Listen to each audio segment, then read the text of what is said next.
Hello tout le monde et bienvenue dans ce nouveau tuto qui sera aujourd'hui un tuto scrapbooking pour réaliser une carte de meilleurs vœux. Donc j'espère que ça vous plaira et je vous laisse avec la suite. Donc d'abord j'ai utilisé du papier cardstock, pardon, donc c'est un papier assez épais texturé en 210 grammes je crois, donc moi je l'ai eu chez Action. Et donc je prends la couleur bleue et je viens la couper au massicot à la taille de ma carte, tout simplement. Donc je crois que je l'ai fait par 10-15, j'ai dû faire ça.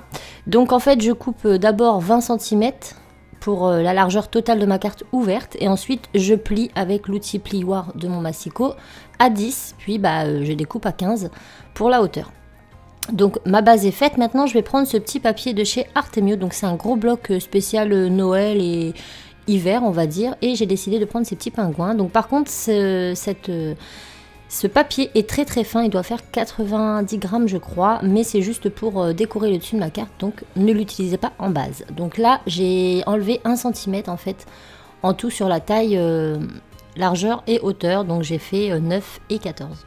Ensuite, je reprends du papier, donc celui-ci c'est de chez Action, pareil, il est assez épais et j'ai pris une petite chute en fait, dans lequel je vais faire une petite découpe avec ce die étiquette et ma nouvelle Big Shot. Donc si vous souhaitez une revue complète sur la Big Shot Plus, eh ben n'hésitez pas à me le dire en commentaire, je ne l'ai pas spécialement fait dans cette vidéo parce que je ne savais pas si ça allait vous intéresser, mais dites-le moi. Donc là je passe mon die dans ma Big Shot, hop, et je le découpe. Et comme ça fait longtemps que j'ai pas filmé, ma caméra avait coupé. Donc pour vous expliquer, j'ai fait un petit ralenti, j'ai posé mon fond de carte, j'ai mis une petite ficelle autour, mon die sur lequel j'ai tamponné Joyeux Noël et j'ai fait une fausse couture et j'ai réalisé ce petit fanion dans les chutes de papier. Je pense que c'est pas trop compliqué, ça se voit par les images.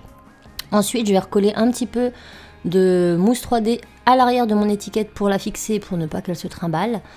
Donc j'en mets où je veux, hein, et hop, je le place, et comme ça au moins il ne bougera plus. Donc voilà.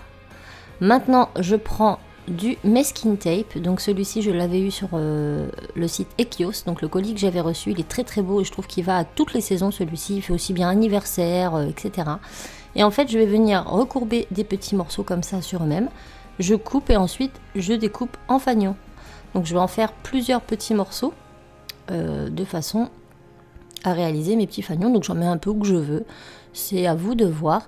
Donc vous voyez qu'en règle générale, cette carte est très simple à faire, elle n'est pas du tout compliquée, il n'y a pas beaucoup de technique, hein, c'est juste de l'assemblage et du découpage. Voilà, donc je pense que vous pouvez facilement en faire des similaires avec des produits que vous avez sous la main, et même si vous n'avez pas de papier décoré comme les petits pingouins, vous pouvez imprimer un fond sur internet et réaliser le fond de votre carte avec, hein, c'est tout à fait possible. Donc là, je mets tous mes petits fanions et voilà ce que ça donne. Ensuite, je vais reprendre mon stylo gel blanc. Donc c'est un stylo gel qu'on retrouve partout, même dans les grandes surfaces, vous en retrouvez. Et je vais venir refaire des fausses coutures tout autour parce que je trouvais que sur le bleu un peu turquoise comme ça ressortait bien. Et voilà, la carte est terminée. Donc c'est vraiment pas compliqué du tout. Si vous n'avez pas de base de papier, vous pouvez très bien acheter des cartes déjà toutes faites comme ça. Elles sont blanches, elles-ci viennent de chez Action, par contre elles sont pas très épaisses, mais si vous en prenez de qualité, je pense que le résultat sera vraiment très impressionnant.